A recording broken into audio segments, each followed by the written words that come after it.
Bueno, muy buenos días para todas y todos. En nombre de la Dirección de Derechos Humanos y Apoyo a la Justicia, les quiero traer un saludo y un reconocimiento por el esfuerzo que se ha hecho en el día de hoy para conversar tranquilamente sobre temas de derechos humanos. Yo quisiera hacer una reflexión muy breve sobre el rol de los derechos humanos en esta administración. Pero antes quisiera decirles una cosa muy general, y es que este tipo de espacios es vital para la defensa de los derechos humanos. Los derechos humanos son un reclamo que desde el hombre común y corriente, el que no tiene prestigio, el que no tiene reconocimiento ni dignidades, se le hace al poder, se le hace al Estado, para que precisamente se le reconozca la dignidad como ser humano. No es una concesión del Estado la dignidad humana, es un hecho que está antes de la existencia del Estado. A eso alude, digamos, el mito del pacto social, cuando se dice que los seres humanos se pusieron de acuerdo para erigir un poder por encima de ellos que les asegurara sus derechos, que les asegurara su seguridad en unos casos, o asegurara una convivencia válida, legítima, porque respetaba la dignidad de cada ser humano. Entonces no es que el Estado reconozca la dignidad de las personas, no es que el Estado otorgue la dignidad, sino que es algo que existe en cada uno de nosotros y lo tenemos que defender, profundizar, independiente del poder que tengamos encima o que tengamos enfrente. Esta es una administración que se dice progresista, pero yo creo que no agota las posibilidades de reclamo en temas de la dignidad humana.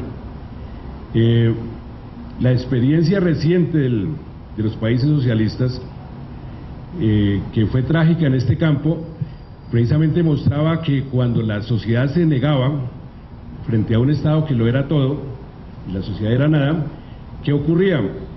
Que la sociedad perdía dinamismo, que la gente perdía imaginación, que la vida se hacía rutinaria, que la vida se hacía gris, que la vida perdía incluso la riqueza de la diversidad, porque todo el mundo tenía que pensar lo mismo o tenía que actuar en el mismo sentido. En esa lógica, yo creo que tenemos que reivindicar siempre que la sociedad sea diversa, que la sociedad acepte la diferencia, que la sociedad sea tolerante con el que piensa y es distinto. Y en esa medida vamos a tener una sociedad y un Estado mucho más ricos, mucho más enriquecidos por esa diversidad. Bogotá ha venido avanzando de tiempo atrás en materia de derechos humanos, no es un tema exclusivo de esta administración. Yo creo que desde la primera administración de Mocus empezó a producirse una ruptura en términos de quebrar desigualdades en la ciudad, de asegurar bienestar en áreas que siempre han sido postergadas, y yo creo que debiéramos valorar como conquista de la ciudad que los derechos humanos se coloquen al centro, que la dignidad del ser humano se coloque al centro, que tratemos de construir una ciudad más humana, en términos de que efectivamente sea habitada por seres humanos y en función de su dignidad. Ese es, digamos, el gran logro, en mi opinión, del último plan de desarrollo, del Plan de Desarrollo Bogotá Humana, y es poner el ser humano, sus problemas, las asimetrías que hay en la sociedad al centro del desarrollo de la ciudad, de la construcción de la ciudad. Hay tres ejes que tiene ese plan de desarrollo, voy a ser muy breve, que son, uno, la lucha contra la discriminación y la segregación. Hay una novela que yo invito a que la leamos todos y todas, que se llama Angosta, de Héctor Abad Facio Lince, que es importante porque muestra el tipo de ciudades que estamos construyendo en Colombia. Hay una ciudad que él llama Angosta, que en la parte fría, y uno se imagina Río Negro en Medellín, vive la clase alta, y un otro extremo que sería como el hueco del Salto del Tequendama, donde viven los pobres hacinados, viviendo como ratas, dice la novela, en ocasiones dice que como cerdos, de todos modos en condiciones inhumanas. Y entonces está prohibido el tránsito entre ese hueco y la parte fría. Hay policías, hay alambradas, hay retenes que impiden que los pobres, los llevados, los que están viviendo en el hueco puedan llegar a donde viven los que están viviendo bien. Yo creo que sin agregar mucho a la imaginación de Faciolince, estamos viviendo esa misma situación. Tenemos colegios para ricos con todas las ventajas para que los niños aprendan con computadores, con bibliotecas, con viajes al exterior desde la primera infancia, y hay establecimientos educativos para pobres donde todo eso está vedado, no está al acceso de la gente. Tenemos salud para ricos, entonces la salud prepagada de la gente que puede ir a la clínica Santa Fe, mientras que para los pobres está el paseo de la muerte, están los hospitales como no lugares de vida, sino lugares para ir a morir. Tenemos conjuntos residenciales con guardias, con circuitos cerrados de televisión, con perros, donde la gente pobre no se puede arrimar. Entonces, en la novela hace una diferencia muy importante. Héctor Abad dice, había muros como el de Berlín, que estaban construidos para evitar que la gente saliera. En últimas, se trataba de decirle al ciudadano, usted vale, lo necesitamos aquí adentro. Pero hay unos muros que están hechos para evitar que la gente acceda a recintos donde le está vedada su presencia, y entonces el mensaje que se manda es, usted no merece vivir como viven los que están detrás del muro. Esa diferencia yo creo que es importante, y por eso es clave luchar contra la discriminación, contra la segregación, y luchar por una ciudad donde todos podamos vivir como iguales, con acceso a los mismos derechos y a las mismas posibilidades. El segundo eje tiene que ver con el derecho al medio ambiente sano. Estamos al borde de una catástrofe que se va a llevar la tierra y toda forma de vida si no paramos la forma como nos estamos relacionando con la naturaleza, como estamos haciendo industria, como estamos haciendo ciudades. Es preciso que la Bogotá se coloque en toda la ciudad, se disponga mejor a combatir los efectos del cambio climático, y aseguremos que efectivamente la tierra sea un sitio para la vida y para la especie humana. Por último, está la defensa de lo público. No puede haber derechos universales si no hay un sector público fuerte. Si el acceso a los servicios que permiten el goce de los derechos queda condicionado al mercado, no habrá derechos universales. Es lo que estamos viviendo hoy, y es que la salud es para la gente que tenga plata, la educación para el que tenga modo, la vivienda para el que tenga con qué comprarla. Entonces, si no hay un sector público fuerte, capaz de asegurar el acceso a los derechos para toda la población, estamos perdidos. Y contra ese sector público fuerte está la corrupción, está la apropiación de lo público por los privados, así lo hagan con todas las formalidades de la ley. Pero eso es lo que ha venido ocurriendo en este país, que la ley se ha convertido en la coartada para que la tierra que era para los pobres se la apropien los poderosos, ¿verdad? Como en el caso del ingreso seguro. Contra eso tenemos que luchar, y luchar como ciudadanos para que haya efectivamente derechos para todas y todos. Yo los invito a que en esta comprensión nos pongamos a trabajar por una ciudad más humana, y que estos foros pues nos vayan aclarando también las ideas, nos vayan aclarando los propósitos, y podamos efectivamente hacer del propósito de la Bogotá humana un propósito común. Muchas gracias.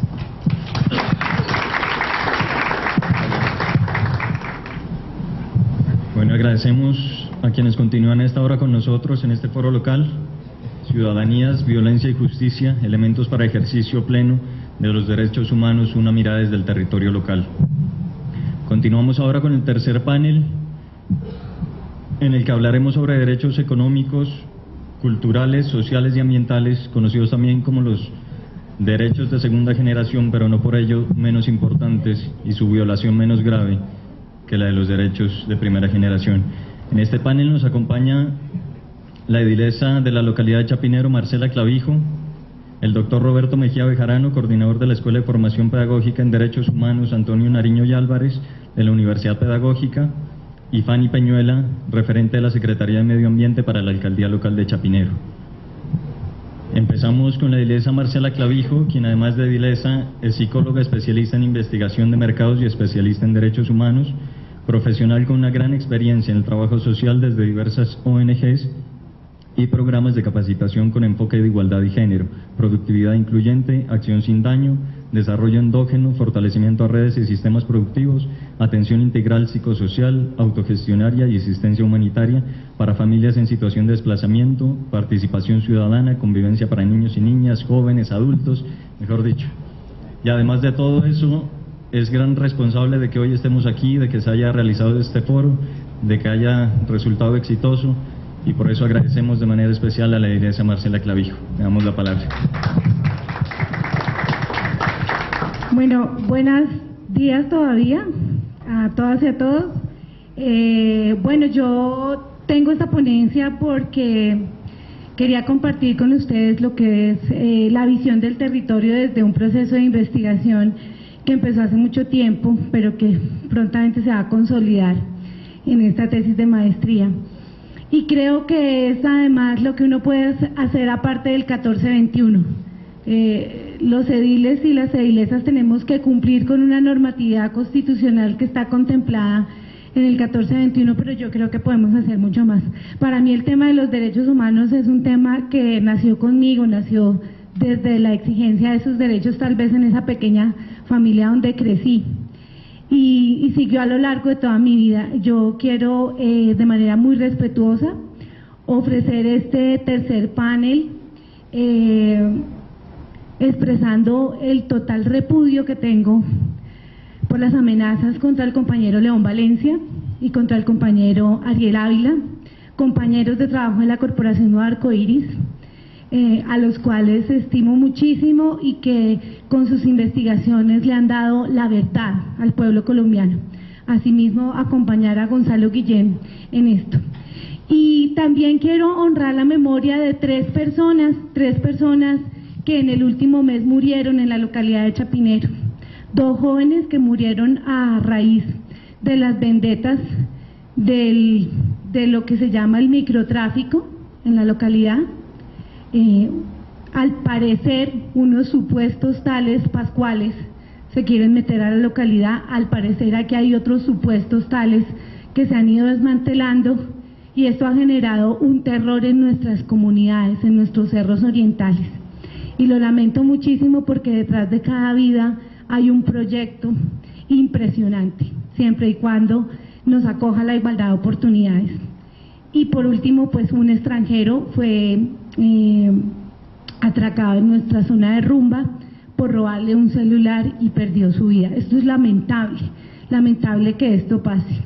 Y tres personas a nivel estadístico no llegan a una significancia relevante, pero si nosotros vamos a tratar las vidas humanas con la relevancia de la significancia desde las ANOVAs y desde los modelos cualitativos y cuantitativos, pues realmente nos estamos perdiendo pues de lo que es la oportunidad de ver la visión de los derechos humanos. Bien, factores socioculturales que determinan la construcción de marca Chapinero.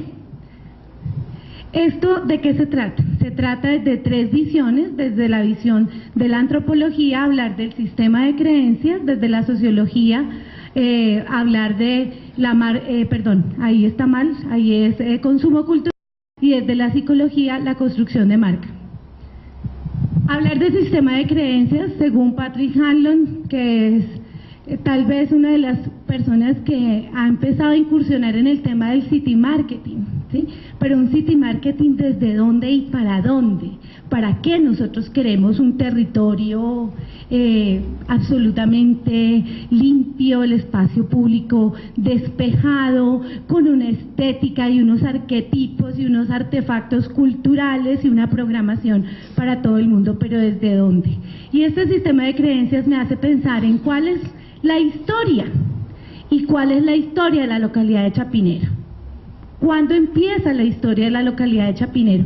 ¿Qué elementos al paso del tiempo transforman esta historia? ¿Cuáles son los rituales?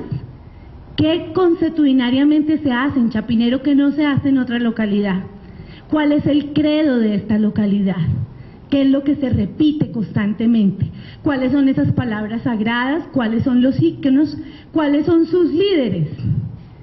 Y los líderes no son los que imponen los medios. No, los líderes son aquellas personas, y las lideresas son aquellas que se quedan en nuestra memoria por siempre, por mucho tiempo. ¿Y quiénes son los no creyentes? Los que realmente son actores del territorio porque cohabitan en él, pero que no hacen parte de él. Cuando uno piensa en Chapinero, en un estudio de lematización que hicimos el semestre pasado, preguntándole a 3.000 personas, ¿qué piensa, qué recuerda cuando escucha la palabra Chapinero y aparece la palabra Lourdes? Y me tomé el trabajo de buscar imágenes de Lourdes desde principios del siglo antepasado, siglo pasado, mediados de los 80, imágenes actuales. Lourdes, al parecer, es un ícono de la localidad, es una imagen que representa. ¿Pero qué representa? La siguiente. ¿Qué piensa? ¿Qué recuerda? La historia. ¿De dónde viene la palabra Chapinero? Algunas personas dicen, no sé. Otras personas dicen Chapigay, porque aquí entonces se habla de la comunidad LGBT, ¿cierto? Chapinero viene en su palabra de esto de acá, que son unos zapatos. Esos son los chapines. Los chapines eran unos zapatos que utilizaban los nobles, que tenían en su base los cascos de una mula para no enterrarse entre el barro, porque es que Chapinero en esa época era tránsito de la ruta de la sal, desde lo que es la Plaza de las Cruces hasta Zipaquirá. Por acá pasaba todo el comercio, y la Plaza de Lourdes no es la primera vez que ha estado congestionada en temas de movilidad. Desde esa época ya tenían problemas de movilidad y de espacio público. Los problemas eran el olor del barro con el estiércol y con todo el desperdicio de los alimentos, porque era el paso de comercio. Chapinero, en su historia, hay personas que recuerdan el troli, ¿sí?, que recuerdan los teatros como Cinelandia, Aladino. Hay personas que recuerdan los buses antiguos, los carros antiguos, la carrera 13, el tranvía, ¿sí?, la estación, después de las mulas, el tranvía, también en el mismo sitio. O sea, hemos sido paso obligado de la ciudad. La ciudad creció después del Bogotazo y creció en Chapinero. Mucha gente le compró al señor Camacho, que fue el mismo dueño del Nemesio Camacho del Campín. Le compró y loteó, y así se creó la Quinta Camacho, y así se creó uno de los barrios más centrales de Chapinero. Sigamos. Y cuando uno dice ¿a qué asocia Chapinero?, existe una palabra sagrada: diversidad. Y cuando estamos hablando de diversidad, ¿de qué estamos hablando? De que Chapinero tiene la diversidad sexual, como ya la vimos en los otros foros. Vemos la diversidad cosmopolita. Usted en Chapinero puede encontrar personas de diferentes comunidades extranjeras, de diferentes religiones, de diferentes afiliaciones, y encontramos también los animalistas, los ambientalistas, los de la cultura, los del tango, los de la yoga, y fácilmente usted encuentra esa oferta de consumo cultural en toda la localidad. No tiene que desplazarse como en otras localidades que se desplazan acá, se vienen hasta acá para consumir precisamente lo que nosotros tenemos que no tienen otros territorios. los eternos problemas que puede tener Chapinero, que como vemos en esa revisión histórica han sido parte del desarrollo de esta ciudad y que nos han acompañado siempre. Basuras, trancones, problemas de movilidad, habitantes de calle, inseguridad, invasión de espacio público, ¿sí? Drogadicción, son los problemas que atañen a este territorio. Las ventajas, y cuando empezamos a pensar en ventajas, nos hacemos una lectura de este territorio y qué tiene este territorio. Chapinero, ¿de dónde a dónde va? ¿De dónde a dónde va, doña Berta? De la 39 a la 100, de la Caracas, autopista hasta los cerros, tenemos el 52% rural. Rural. Muy bien. Doña Berta da una definición precisísima. ¿Quién se sorprende con esa definición? ¿Cómo así que Chapinero va desde la 39 hasta la calle 100? Y que va desde la autopista y la Caracas hasta los cerros, y que el 52% es rural. ¿Y dónde está lo rural? La vereda El Verjón, el territorio de San Isidro Patios, donde nos mostraron la investigación de niños y niñas de los jardines de la Subdirección de Integración. ¿Cuánto es Chapinero? Quebradas, Quebrada Las Delicias, Quebrada Morací, Quebrada La Vieja y muchas otras más. Son 14 quebradas. Los parques, ¿cuántos parques tiene la localidad? La cultura, ¿qué tipo de cultura expresa la localidad? Las actividades cívicas, la movilidad, la rumba, el equipamiento de museos. Reconocemos esa red de artefactos culturales que tiene Chapinero, y cuántos más le hacen falta. Chapinero es rural. Aquí vemos unas imágenes de esas 52 hectáreas de las que hablaba la señora Berta. La vereda El Verjón, los cerros orientales, ese territorio urbano de San Isidro Patios, lo que significa, lo que no vemos, a donde apenas casi puede llegar el Estado por las condiciones ambientales, por las condiciones topográficas, por las condiciones de terreno, por las vías, porque al Verjón solamente se entra por dos lados, o por el Parque Nacional dando una vuelta impresionante, o pasando el peaje de la Calera y entrando, saliendo de la localidad. Chapinero cultural, y todo esto que es la representación de culturas. Esta es una imagen del Paraíso, de la biblioteca de la casa vecinal que queda en el barrio El Paraíso, ¿sí? Es cultural. En nuestros barrios populares también hay cultura, también hay expresión cultural y es parte de nuestro territorio. Teatro libre, los animalistas, la cultura, los grandes centros comerciales que tenemos aquí muy cerca, Retiro, Atlantis, ¿qué le dejan a la localidad? ¿Qué están haciendo por la localidad? El centro financiero, la zona T, el centro financiero, este centro financiero que nos trae, ayer en un momentico que estaban haciendo el proyecto de no dar papaya en Chapinero, una atención a la ciudadanía sobre la seguridad, se entregaron 1000 papayas en, ¿qué? 20 minutos, 1000 papayas en 20 minutos. ¿Cuántas personas transitan el eje financiero? ¿Cuántas personas son líderes de este territorio? ¿Cuántas personas son habitantes paganos de este territorio? O sea, que no establecen una relación directa con este territorio, pero lo usan, lo consumen. La siguiente. Chapinero es ecológico. Estas son las quebradas, que pues yo creo que Fanny ahorita desde el tema del agua nos puede hablar mucho más. Las paredes verdes. Chapinero patrimonial, la historia que tiene, por qué la tiene.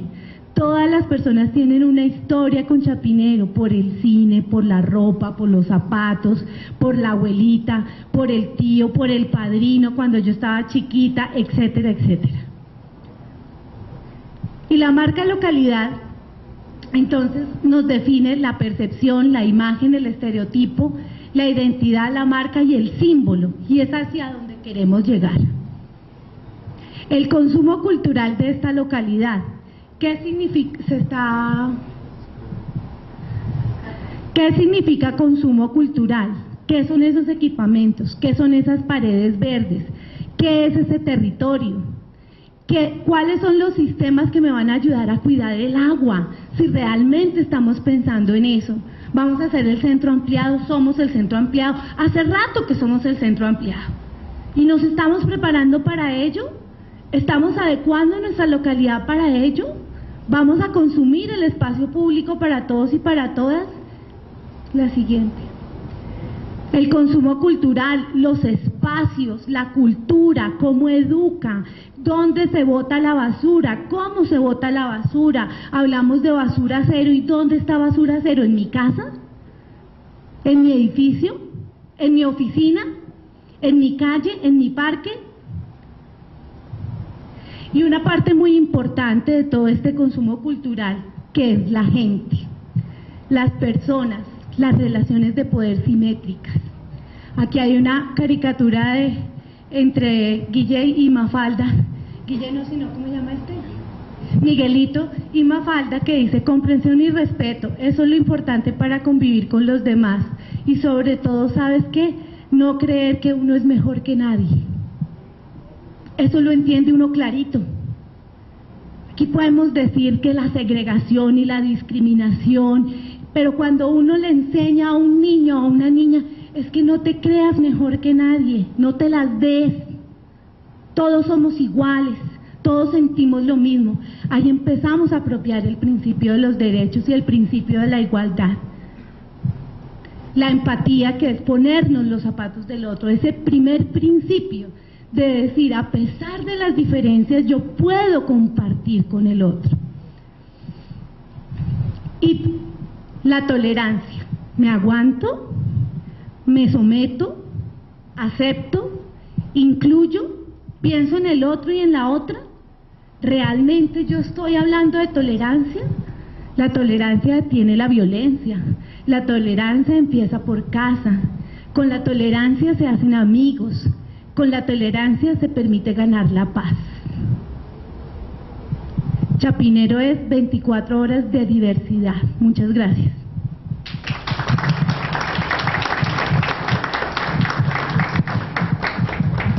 Muchas gracias.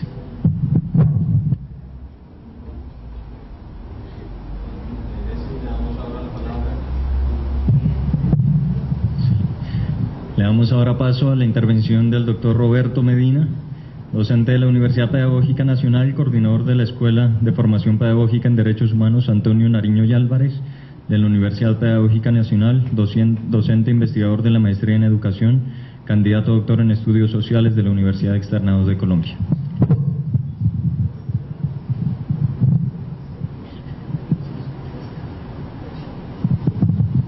Buenas tardes, Yancy, a todas y a todos. A mí me tocó desarrollar dentro de este tercer panel el tema que está relacionado con derechos humanos y educación, básicamente, en la medida en que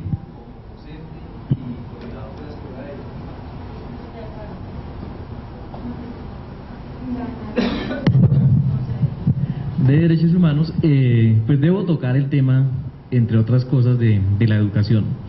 Yo quiero plantear un contexto general sobre cómo ha sido o cómo vemos la escuela, digamos, cuando nos preguntamos en términos de la formación de derechos humanos y encontramos una serie de contradicciones en la misma escuela para el tema de la formación.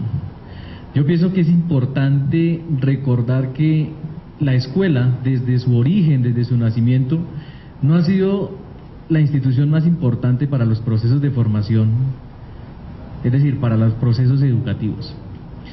Si nos remitiríamos a la Grecia antigua, los griegos tuvieron la escuela, tuvieron escuelas, pero esa no era la institución más importante para la formación de los griegos, para la formación de las nuevas generaciones de atenienses por lo menos, y para todo lo que implicó el desarrollo de la democracia que nacía por lo menos en ese siglo V, el siglo de Pericles. La principal institución en ese entonces era la efebía.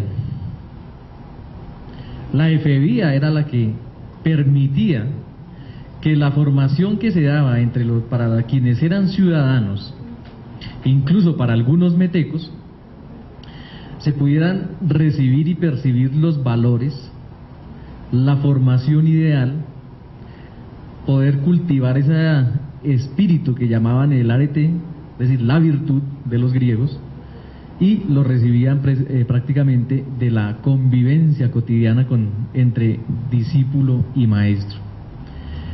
La Edad Media tampoco la escuela fue la principal institución. Las escuelas monásticas y catedralísticas que existieron para ese entonces y que predominaron durante toda la Edad Media tampoco serían el centro fundamental de todos los procesos de formación y de los procesos educativos. Hubo otras instituciones que estuvieron ligadas, y sobre todo en los senos de las pequeñas ciudades que conformaron y que digamos que estuvieron en el plano de la existencia y trazaron el desarrollo de toda la Edad Media.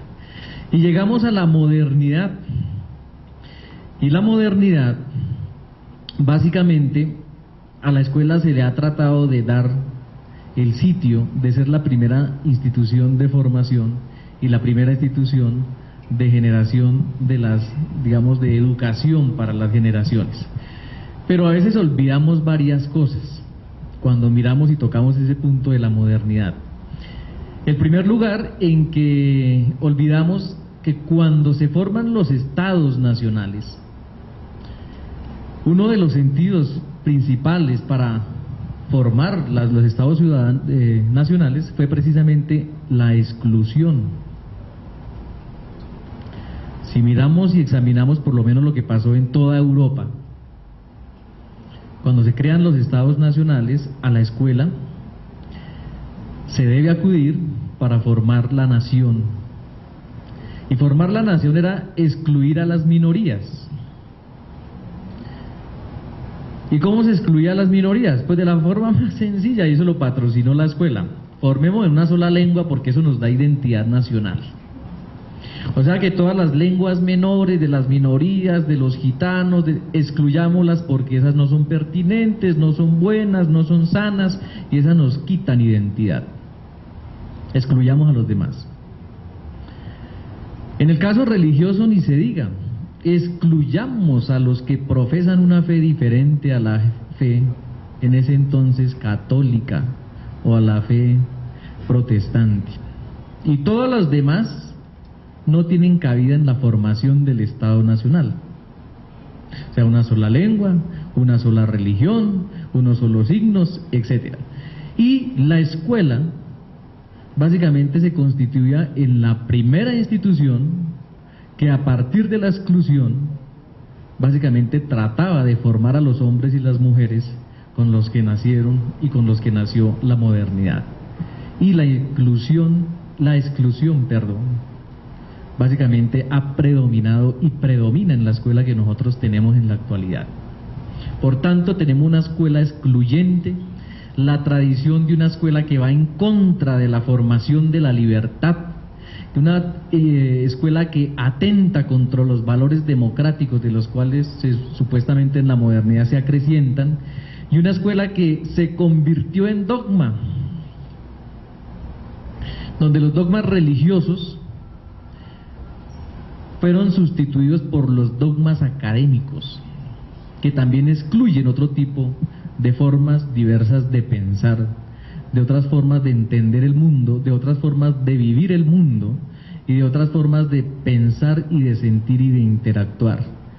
Esas formas básicamente fueron las que tuvimos la oportunidad de tenerlas representadas hoy en los paneles que hemos tenido en la mañana de hoy. La diversidad sexual, por ejemplo, ha sido siempre atroz para la formación de la escuela. Y podríamos mirar y seguir enumerando varios procesos contradictorios que ha tenido la escuela, y es preocupante. Para los educadores que hacemos parte de la Escuela de Derechos Humanos, pues esto es materia de permanente discusión, porque hacemos parte de una institución que forma para tener educadores en el país, y nos preocupa qué clase de educadores vamos a entregarle a la sociedad colombiana.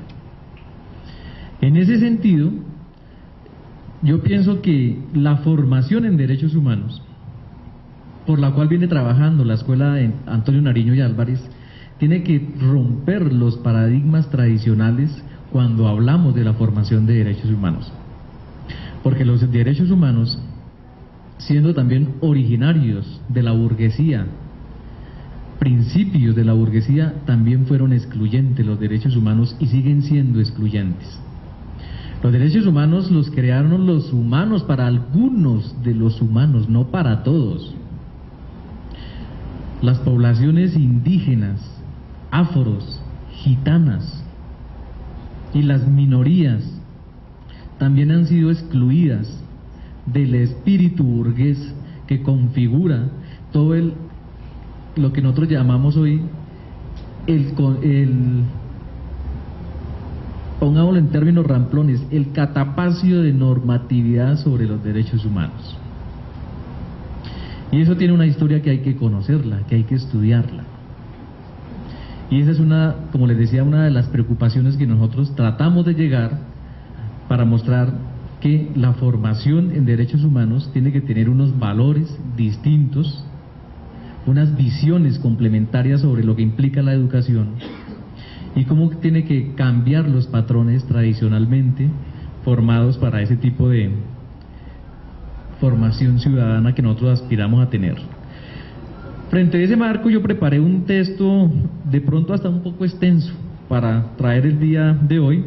Voy a limitarme solo a leer 2 cuartillitas básicas con las que nosotros, que reúnen más o menos lo que implica el espíritu de formación que nosotros pretendemos de dar en la Escuela de Derechos Humanos y que hemos podido llegar a otros sectores de la ciudad, a algunos municipios, y que seguimos teniendo esa apuesta porque la universidad pedagógica tiene que entrar a liderar en el contexto internacional y en el contexto nacional una insistencia, formación por las nuevas ciudadanías, tal como lo dice el eslogan del foro, por la justicia, las nuevas ciudadanías y los principios de justicia y de libertad.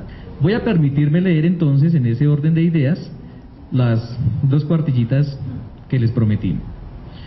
Una vida democrática implica su existencia y realización en un Estado social de derecho, en donde la convivencia humana se cimienta en una profunda concepción sobre la dignidad humana, una amplia comprensión para su reconocimiento y capacidad de acción para realizarla, es decir, una concepción responsable de la persona humana. Asimismo, se asume el derecho no como un asunto de reglamentación positiva, sino como un principio que fundamenta las acciones de la vida con cimiento en los valores que infunden los procedimientos democráticos, un reconocimiento del bien común y del sentido de lo público. Por tanto, los actores de la comunidad educativa no pueden ser ajenos a lo que acontece con lo público, pues nos encontramos en un momento histórico en el que si no cuidamos los bienes públicos, especialmente los no renovables, estaremos en peligro de extinción como especie. Defender lo público es defender la democracia. Si comprendemos esta noción en el sentido propuesto por Virginia Guillot, la democracia como una comunidad de personas que cooperan y participan activamente en la consecución del bien común, de una mejor calidad de vida para todos, de un mundo más justo, entendemos de que la democracia es un estilo de vida en el que convergen los intereses colectivos y las ideas del futuro que esperamos, futuro que para los niños y las niñas y jóvenes es su presente. Formar para la democracia implica preguntarse por los fines de la educación misma, la relación entre poder y conocimiento, y cómo éstas determinan las acciones políticas de dirigentes y ciudadanos, sus formas de participación, compromiso y proyecciones. La escuela como espacio privilegiado para la formación ha centrado sus esfuerzos en la defensa de la democracia como algo que se posee como derecho legítimo, que se logra con la elección de representantes en sus espacios de participación, deslegitimando que en la escuela se constituyen otras formas de la pedagogía, otras formas de interpretar y significar el mundo individual y colectivo, y que la función de la pedagogía no es el de reproducir la cultura política, sino el de recrearla. Así, por ejemplo, desde la pedagogía, McLaren afirma que la pedagogía presupone una visión particular de sociedad Y tal como nos recuerda Roger Simmons, la pedagogía se basa en un proyecto de fortalecimiento, sin una visión de futuro. Sin preguntarse, ¿fortalecimiento para qué? La pedagogía se ve reducida a un método para que la participación se considere a la democracia no como medio, sino como un fin. La democracia entonces exige una formación continua en su forma privilegiada de existencia. La participación más allá de una opinión informada implica la capacidad de que los ciudadanos de intervenir en todos los niveles en la toma de decisiones sobre las actuaciones públicas. Esta afirmación tiene dos implicaciones. La primera, relacionada con la generación de mecanismos y estructuras que facilitan la participación. La segunda, asociada con la comunicación en cuanto a los valores de la ética y la moral públicas que constituyen nuevas formas de pensamiento democrático y de la cultura política. Desde allí se le apuesta a la generación de estos espacios de manera simultánea, mediante la problematización de la cultura política y de la vivencia de la democracia dentro y fuera de la escuela a través de la creación de cargos y responsabilidades en los que se hace necesario considerar la democracia, la cultura política y la ciudadanía como cuerpos en construcción y como alternativa activa de formación política cuyo propósito fundamental pretende estimular la participación ciudadana en el aspecto de la paz y la democracia. Por ello, el cuidado de lo público y los mecanismos de paz que permiten su defensa deben llevarse a la escuela como espacios de vivencia democrática y participativa. Nadie nace demócrata o con los valores que permiten el bien propio y colectivo. Es a través de los procesos formativos de niños, niñas, jóvenes, maestros, directivas, docentes y padres de familia que podemos empezar a resignificar nuestra cultura política. No se puede creer en una idea determinista de la realidad. Según en donde nos situemos, en palabras de Paulo Freire, atrapados en el sistema o en el objetivismo mecanicista que propondrá cambiar la realidad objetiva, es decir, la estructura económica, política y cultural. Bastaría para construir una nueva sociedad, ni en un idealismo centrado en el sujeto, ni en la conciencia social. En esta dirección, la formación de una nueva cultura de lo público requiere reflexionar en la relación dialéctica entre realidad y conciencia objetiva y subjetividad. Podrá poder construir una sociedad democrática, ello a un nivel escolar, requiere reflexión constante sobre qué se aprende de política en la escuela, cuáles son los fines de la formación en ciudadanía y cuál es el papel de las instituciones externas a la escuela en estos desarrollos. Es así como de cuáles son las experiencias que ello se origina en la vida escolar. En estas dos paginitas yo quise recoger, digamos, algunos de los fundamentos de los que le apuesta la Escuela de Formación en Derechos Humanos. Los derechos humanos normalmente estamos acostumbrados a leer las reglamentaciones, a estudiar las reglamentaciones, la positivización de los mismos, o a detenerlos en las experiencias donde han sido y se han dado los vejámenes más enormes contra la humanidad: el ultraje, las masacres, los homicidios. Pero nunca nos detenemos a pensar en las posibilidades de formación ciudadana y en las posibilidades de formación de lo individual y de lo público como elementos que van a constituir poder cambiar formas y conductas que propendan por un convivir sano, donde nos reconozcamos los unos y los otros, y donde quepamos los unos y los otros. Y ese sentido es una forma de integrar nuevas perspectivas y nuevas ciudadanías y nuevos seres para ejercer las nuevas ciudadanías. A eso se le apuesta. Yo dejo la cuestión en ese sentido provocador para las preguntas del foro y le agradezco a todos por la atención. Muchas gracias. Gracias, doctor Roberto Medina.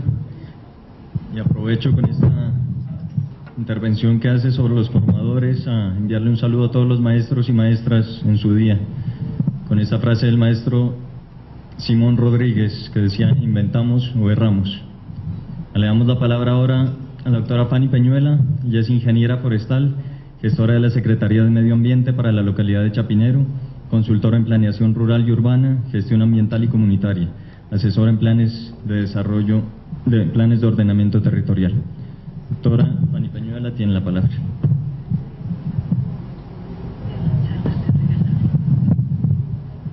Bueno, buenas tardes a todos y a todas.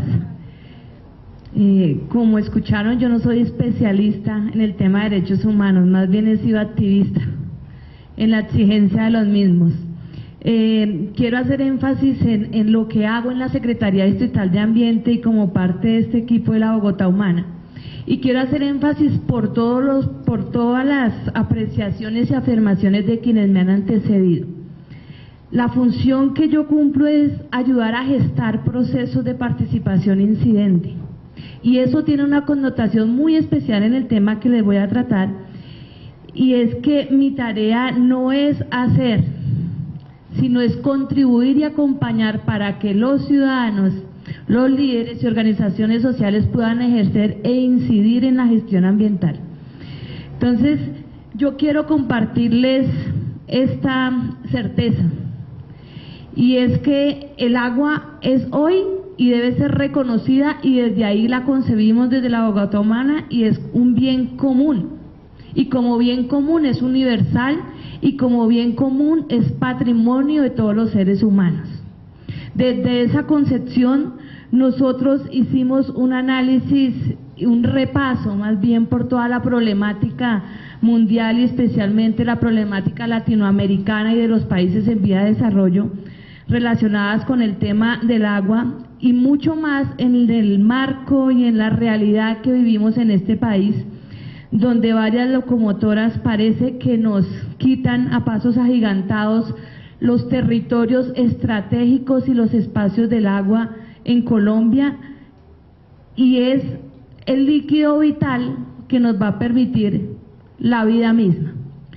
Entonces, antes de leer, porque pues voy a seguir a uno de quienes me antecedieron, yo también fui docente y también me extiendo fácilmente, entonces traté de calcular el tiempo. Lo que quiero decirles es que si no concebimos el agua de esta manera, sencillamente la vida no es posible. Y si la vida no es posible, ninguno de los demás derechos será posible, o la realización de los mismos. Entonces es un llamado de mirarnos a nosotros como seres humanos, de establecer ese pacto a propósito de los diálogos, o esa tregua con la naturaleza, y poder convivir, vivir, reconocernos entre nosotros y reconocerla a ella. Por eso la tarea que estamos haciendo en Chapinero es muy especial, y yo voy a cerrar con lo que estamos haciendo en Chapinero antes de pasar por estas diapositivas. Yo las voy a pasar muy rápido. El tema del derecho como tal, pues son datos que conocemos, simplemente para recordar todas las enfermedades delicadas y que se están llevando muchas niñas y niños en el mundo y en países en vías de desarrollo, son causadas por aguas inadecuadas, o sea, por la mala calidad del agua que está siendo suministrada, pues especialmente a los que tradicionalmente la han recibido, que son los más pobres. El agua, entonces, como recurso vital para el ser humano, yo quiero llamar aquí la atención sobre algo, y es que el problema de escasez del agua con el problema del cambio climático son los dos grandes conflictos geopolíticos del nuevo milenio. Y creo que en eso no hay discusión. Es decir, los recursos que nos enfrentaron y que quizás nos enfrentan en este momento va a pasar a un segundo plano, porque el tema de la escasez de agua amenaza con unas cifras muy preocupantes, y estamos hablando de apenas unas pocas décadas, sino década y media, en que vamos a triplicar o quintuplicar la escasez y los habitantes que están enfrentados a esa escasez de agua. Si quieres, pasémosla, por favor. Pásala, por favor. Esto solo para solo para quienes, yo sé la importancia de los marcos normativos y los pactos internacionales, pero yo creo que aquí hay que ir más allá y hay que asumir compromisos muy locales, muy territoriales, si queremos que el estado de cosas cambie. Pero simplemente para dejarlo ahí, hay un pacto internacional el cual fue firmado por Colombia y todo el tema de derechos económicos, culturales y sociales, en que nosotros somos parte, y por ser parte de ellos pues deberíamos garantizar la realización del derecho al agua, porque ya fue reconocido y en la última década se han hecho muchísimos desarrollos relacionados con el derecho al agua como un derecho humano. Continuemos, por favor. Algunas estrategias generales para todo el tema de políticas públicas. Sí, hay que desarrollar muchísimas políticas públicas, hay que definir objetivos claros. Por eso yo pienso que lo que se haga en este tema de agua de abajo hacia arriba es lo que va a marcar la diferencia. Los marcos son necesarios, es cierto, pero es que esto no lo vamos a resolver ni una entidad, ni dos, ni tres, si no lo hacemos con la ciudadanía, incrementando capacidades y fortaleciendo a esas redes sociales que son las que van a garantizar que el agua sea vista como bien común. Pero pues es necesario y pues tiene sus características, la disponibilidad, la calidad. Ahí solo quería decir algo. El tema no es que haya agua disponible, el tema es que sea agua de calidad. El derecho al agua es que sea agua de calidad, no porque sea para el barrio de Ciudad Bolívar, de Rafael Uribe, no importa cómo llegue. Es decir, el derecho es agua de calidad, agua que no amenace la salud humana, agua que no atente contra todas las cifras y no eleve las cifras de morbimortalidad que hay en la ciudad por el tema de enfermedades. Y la accesibilidad pues tiene una connotación grandísima en el tema de agua, que tiene mucho que ver con la apuesta nuestra, que ya se desarrolló y que se empezó a hacer desde el año pasado, que tiene que ver con el mínimo vital. O sea, no es solo tener acceso físico, no es solo tener acceso económico, no es solo que no haya discriminación en el acceso a este derecho, sino que además las familias, la ciudadanía y las organizaciones tengan la suficiente información sobre el derecho. Es decir, es que el agua potable no puede seguir siendo solicitada como un favor. No es un favor, es un derecho al que tenemos todos sin importar. Y ese es un trabajo que estamos haciendo con varios juristas, sin importar el uso del suelo. Y para Chapinero eso es muy importante porque tenemos una zona donde hay una inseguridad legal frente al uso del suelo que nos tiene atados de manos a varios, pero que hay una disposición de mirar el tema del agua como derecho donde no lo hay, sin que interese el uso del suelo, que seguramente vamos a tener un espacio con los ediles para trabajar ese tema en Chapinero. Sigamos, por favor. Bueno, les decía que para nosotros el agua es un elemento ordenador, no solo porque lo concebimos como un bien común, como patrimonio nuestro y de todos los seres humanos, sino porque definitivamente en esa tarea de construir el plan de desarrollo de la Bogotá humana, una de las grandes preocupaciones es ese círculo vicioso que hay en términos de la afectación dramática de los ecosistemas de sabana, todo este tema que hay de la venta de agua, que pues yo no me voy a extender en este momento, pero priorizar o privilegiar las actividades de unos pocos o de particulares por encima de la población, de los millones de bogotanos que necesitan el agua, no lo vamos a hacer, y eso tiene mucho que ver con la decisión de no vender agua en bloque. Entonces partimos y proponemos una política de gobernanza del agua, y de este tema los líderes que hoy me acompañan aquí, de las juntas, de los comités de control, Albertica que hablaba ahora de control social, saben que el tema de gobernanza del agua tiene que ver con reconocer el agua como bien común, pero además garantizar y facilitar que las ciudadanías, que los líderes, que todas estas organizaciones puedan incidir no solo en la identificación de las problemáticas, En Chapinero tenemos 14 quebradas, en un trabajo muy bonito que se viene haciendo desde muchos años atrás, antes de que llegara la Bogotá Humana, en un trabajo de participación, de reconocimiento de su red hídrica y de priorizar por cuáles empezamos. Entonces empezamos por Delicia, luego Morací y ahora se está haciendo un trabajo en el Chulo. ¿Cuál es el valor agregado de la Bogotá Humana en este modelo de restauración de quebradas para Chapinero? Hay dos aspectos. Uno es garantizar que la restauración de los recursos hídricos sea sostenible. Y hacerlo sostenible solo se facilita o se promueve si se incrementan capacidades y se crean redes. Entonces, seguramente Chapinero va a ser pionera en el tema de red del espacio público, donde va a estar incluido todo el tema de restauración de quebradas con participación ciudadana.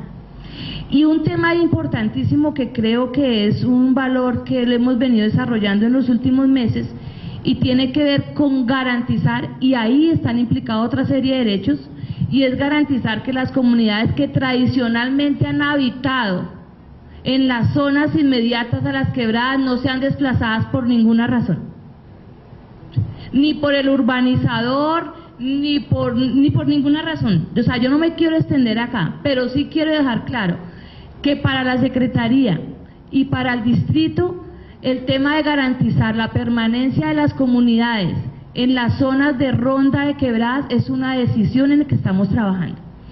Y lo hacemos por una razón, y es que los guardianes naturales del recurso hídrico son las comunidades.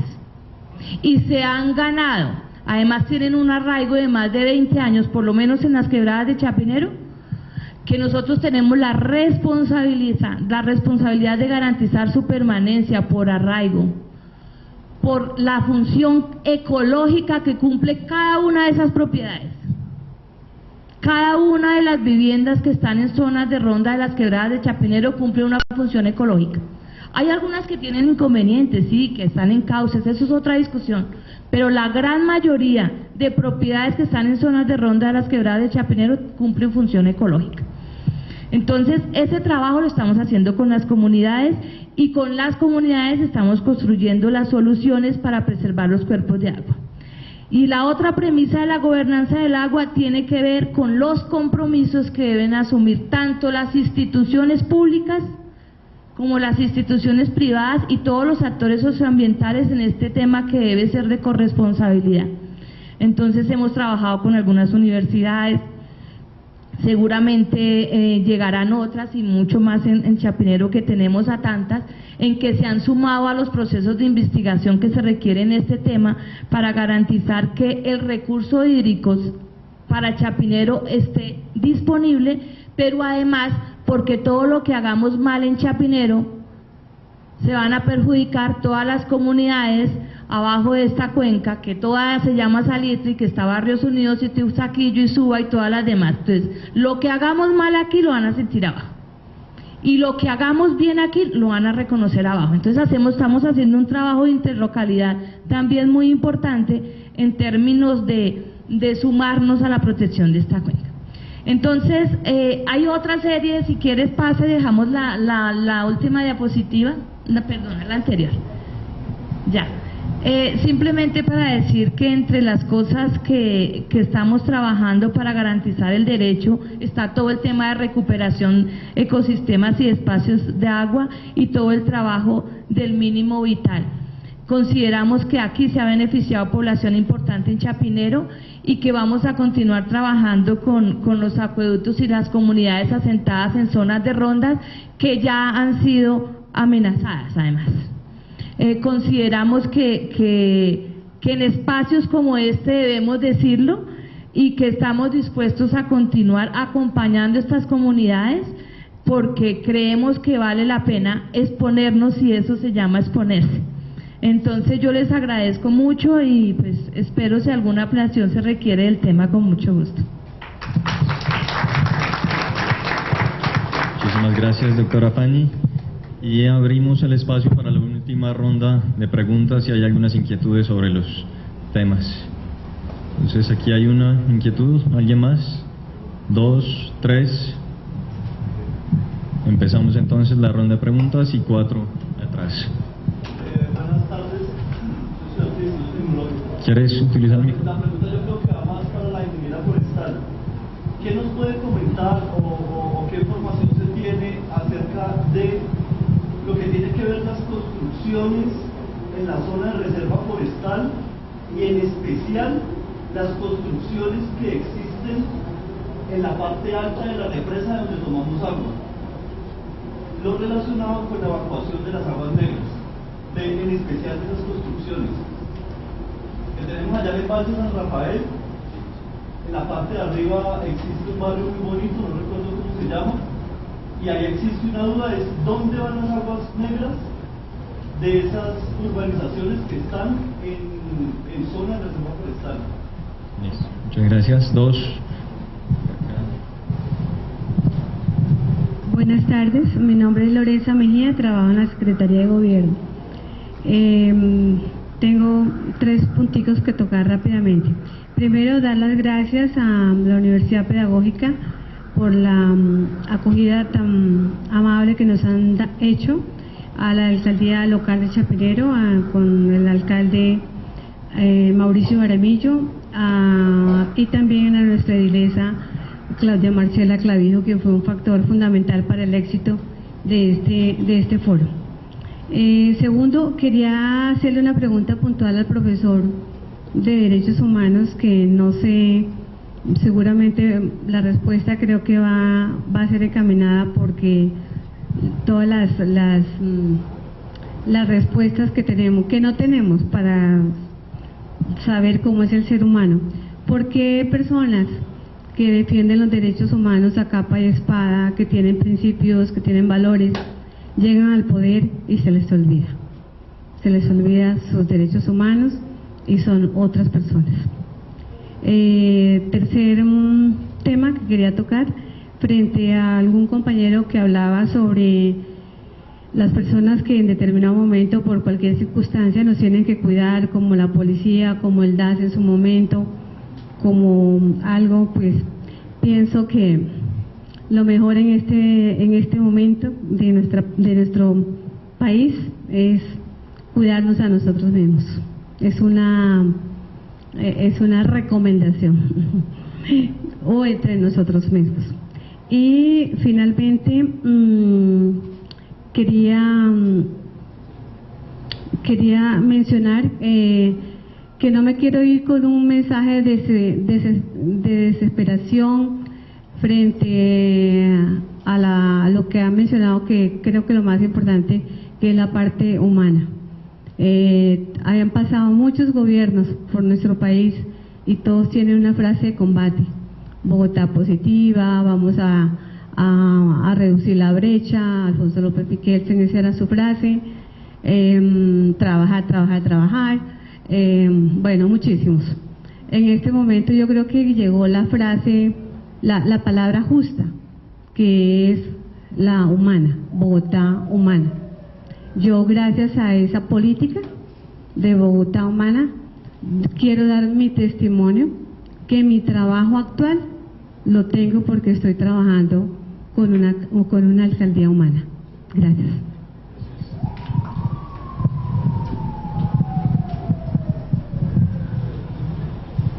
Mi pregunta es para Marcela. Desde el gobierno de Blanca Durán, en la alcaldía de Chapinero, ella propuso una idea que fue un poco satanizada, o que de pronto pasó como de agache, que fue el tema de la política de la rumba segura.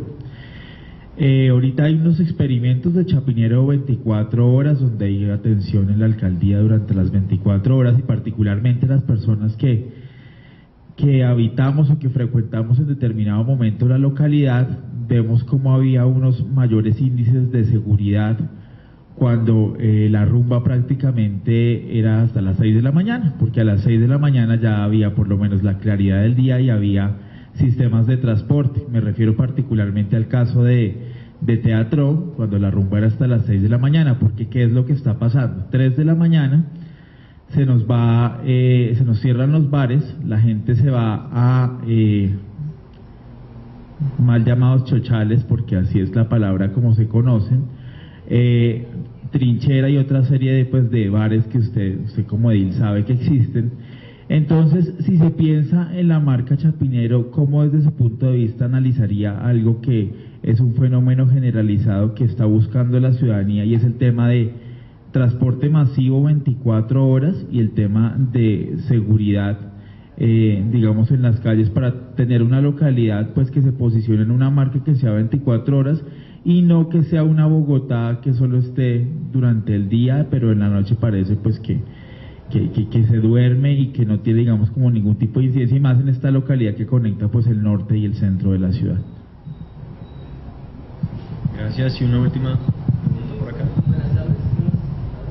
Pues quería hacer unos aportes y hacer la pregunta para los panelistas. Primero, muchas gracias por sus intervenciones, fueron bastante aclaratorias.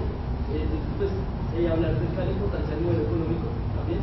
Por ejemplo, cuando se plantea que el país va a ser un país con un enfoque minero, por ejemplo, el gasto de agua que se hace, por ejemplo, limpiando 1 centímetro de oro, como lo decíamos, que se le da más importancia a que hay que extraer recursos naturales sin importar los mismos recursos, por ejemplo el agua. También una propuesta que puede parecer en principio descabellada, que es que si se plantea un mínimo de agua vital, ¿por qué no plantear un máximo? ¿Sí? Porque sencillamente la gente que tiene dinero puede acceder a toda el agua que quiera, puede dejar abierta la ducha durante todo el tiempo que quiera, sin importar si la gasta bien o la gasta mal. En cambio, la gente pobre, la gente de bajos recursos, si sencillamente con 6 metros cúbicos de agua debe sobrevivir, ¿sí? Si no quiere pagar más, si no tiene dinero para hacerlo. También, como decía el profesor que habló sobre la educación, los derechos humanos, desde su desarrollo, han sido pues, prácticamente para las élites y para los que tienen el derecho. ¿No? Aquí ya casi se respeta el derecho a la alimentación, no sé, el derecho a la vida, ¿cierto? Cuando salimos y uno le pregunta, por ejemplo, a Carlos Slim o al señor Angulo, le dice, bueno, su vida vale más que la mía, y va a decir, claro, vaya mire mi cuenta bancaria. Cuando hay una deshumanización de ese tipo de cosas, entonces pues yo quería plantearle a cada uno cuál sería su solución desde el enfoque que se le dio pues, a su parlamento, a ese tipo de cosas. Muchas gracias. Una última inquietud aquí. Gracias. Haciendo uso de las palabras de mi antecesor, me surge una pregunta y quisiera colocarla en manos de los panelistas o las personas del distrito que tienen que ver con el uso del agua. La locomotora de la minería, si realmente está utilizando agua de una manera desaforada, no se contabiliza el agua. En los centros urbanos se pasa una factura y tal vez sabemos cuántos metros cúbicos de agua consumimos, pero en minería y otro tipo de actividades económicas que el país facilita a través de los contratos de concesión, no. Me gustaría dejar esa inquietud a los funcionarios del distrito o a la edilesa para que nosotros podamos llegar a hacer una medición de cuánto paga un minero, un explotador minero o un comercializador minero para colocar una esmeralda en el centro comercial aquí de Chapinero, o una joya de oro o platino, o qué sé yo. Por favor, gracias. Gracias. 3 minutos entonces a cada panelista para responder las inquietudes y cerramos el foro. Bueno, vamos a ver si escogí todo. Respecto a las urbanizaciones, hay 3 cosas que estamos haciendo. Una es una propuesta de modificación del POT. En este momento, solo hay que decir algo, y es que los curadores urbanos en este momento no tienen control de ningún tipo, y el distrito no tiene con qué controlarlos. Entonces, en la propuesta de modificación de POT proponemos que las alrededor 2.000 leyes o normas urbanísticas que existen en este momento y de las cuales los curadores se pegan de acuerdo a lo que necesitan, es armonizarlas y tener una sola norma urbanística que nos permita frenar el proceso de urbanización.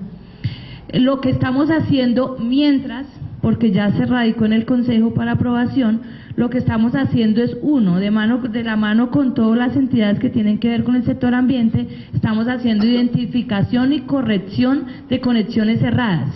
Y gran parte de esos nuevos edificios tienen conexiones cerradas. Una conexión errada es botar agua servida a la quebrada.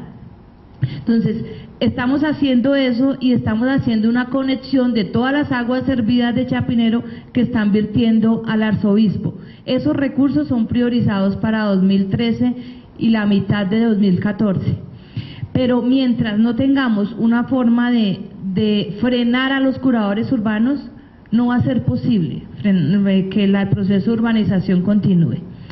Frente al tema de máximo de agua vital, tiene mucho que ver con cultura ciudadana. El hecho que se esté subsidiando un mínimo vital no quiere decir que no estemos trabajando en el tema de ahorro del agua.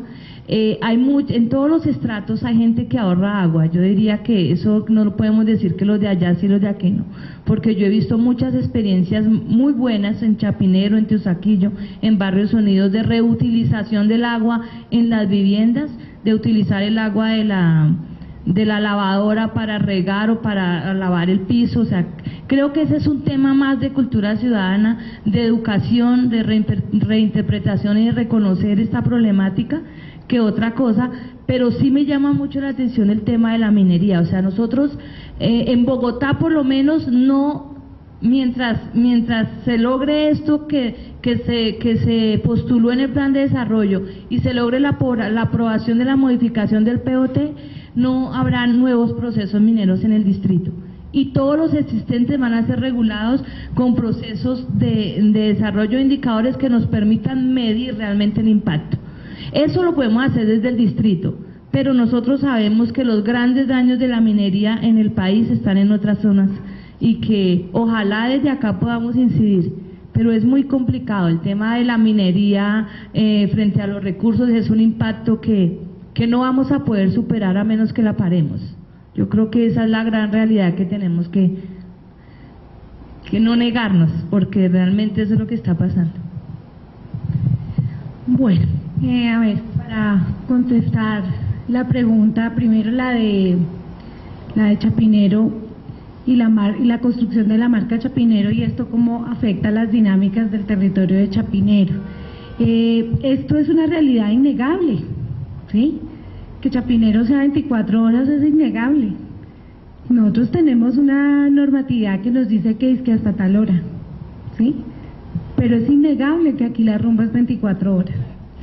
Y ahí nos pasamos al marco de la clandestinidad y de la ilegalidad. Y cuando estas cosas suceden, pues nosotros tenemos que abordar esa realidad, abordarla desde la norma. ¿Para qué? Para que no hayan estas situaciones de inseguridad y pues que finalmente se convierten en cosas de lesa humanidad, o sea que a lo largo del tiempo ni se explica ni por qué ni qué pasó. Yo creo que esto es muy importante, o sea, aquí hay que mirarnos nosotros en Chapinero en 30 años. ¿A dónde vamos a estar? Miren las diapositivas que yo les mostré de los zapatos con los cascos, ¿sí? Eso fue en 1890,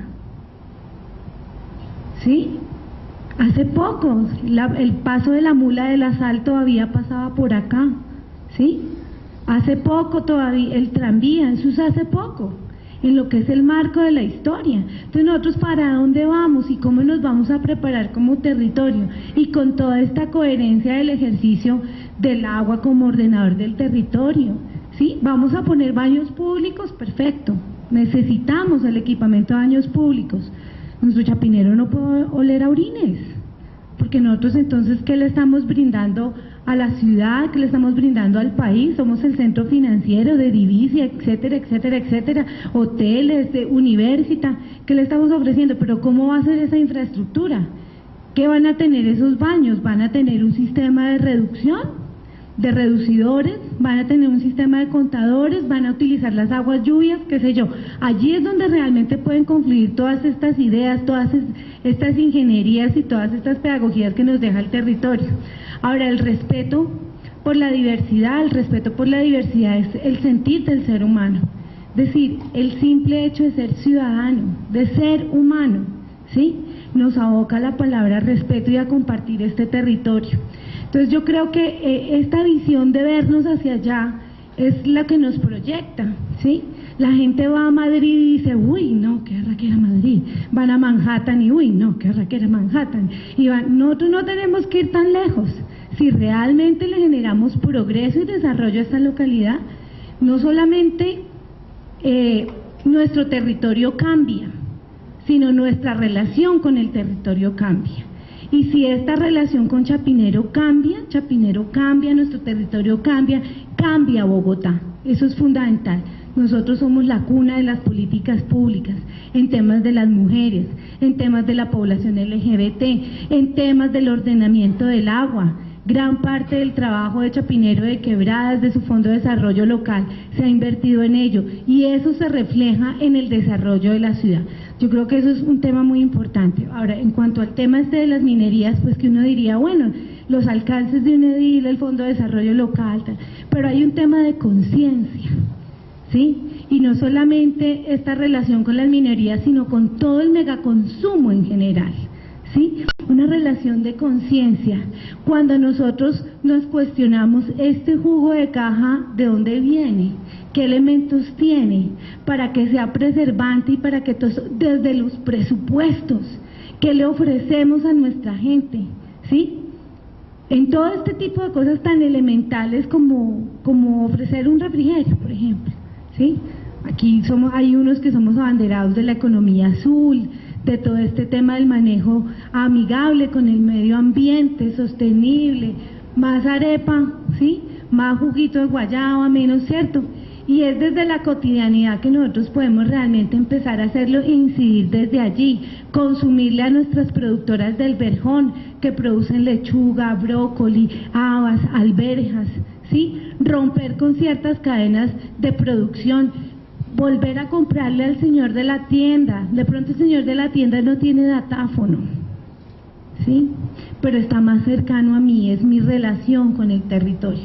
Y eso obviamente que obedece pues a una convivencia y a una transformación de unas relaciones del territorio. Dentro de los fondos de desarrollo local, los temas como convivencia, coexistencia, ciudadanía quedaron allí.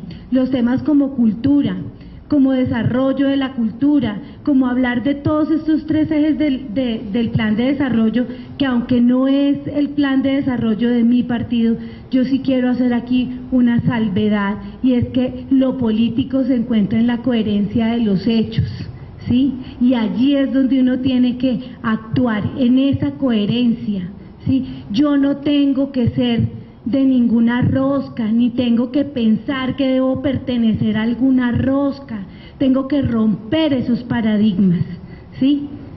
Y generar realmente lo que merece este territorio, unas personas que cuiden lo público, vivan lo público, que lo público es de todos y de todas, ¿sí? Y allí estamos todos nosotros en este tamizaje de cosas.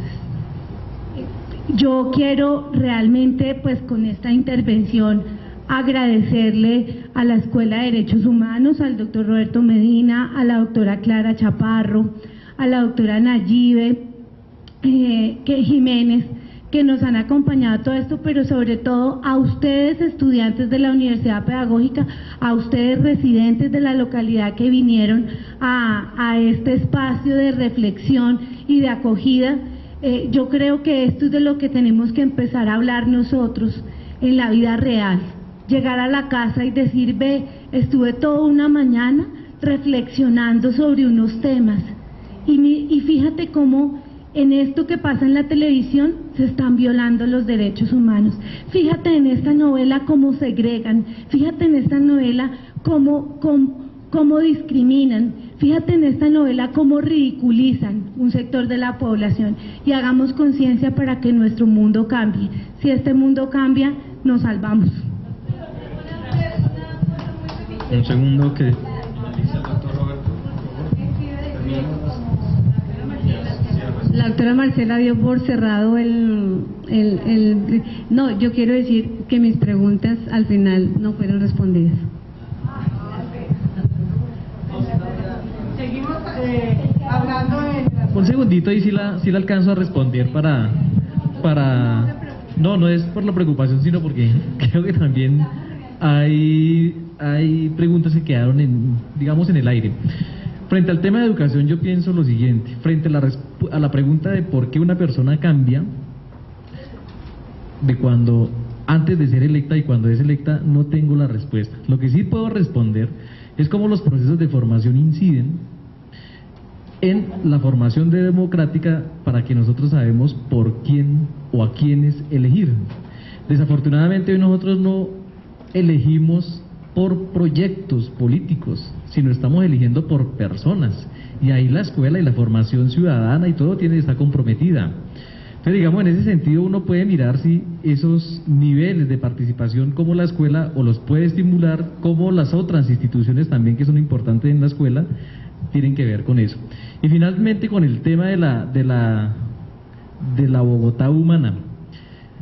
Yo he estudiado, digamos, varios de los proyectos y de los planes de desarrollo. Creo que en la Bogotá humana es el primer plan de desarrollo que encuentro, que es un plan que está más cerca a la población que al territorio. Es decir, un plan que ha visto más el problema y el tema de los seres humanos como punto de encuentro, como punto de desarrollo, que la cuestión ligada al territorio. Aunque nosotros veíamos que hay una forma de organización del territorio a partir de lo que es el agua, pero es un proyecto, para mí, lo que ha hecho el alcalde Petro, de volver a crear, a darnos una opción de pensar una sociedad diferente, una ciudad distinta y una propuesta por lo menos distinta para el país. La forma como el plan de desarrollo y el plan de gobierno está mirando directamente a la población. En eso yo sí creo que afortunadamente los bogotanos tenemos un alcalde como Petro, y en eso podrán decir del alcalde lo que quieran, pero creo que ahí tenemos una ventaja frente a todas las ciudades. Gracias. Como quieren todos ustedes, nosotros tenemos los correos y en la medida de lo posible les vamos a pasar la información para que puedan participar en el contexto del foro distrital, que va a también tener unas mesas análogas a esta que se va a hacer posteriormente, y entonces les agradece la Universidad Pedagógica, la Escuela de Derechos Humanos y la alcaldía de la localidad de Chapinero.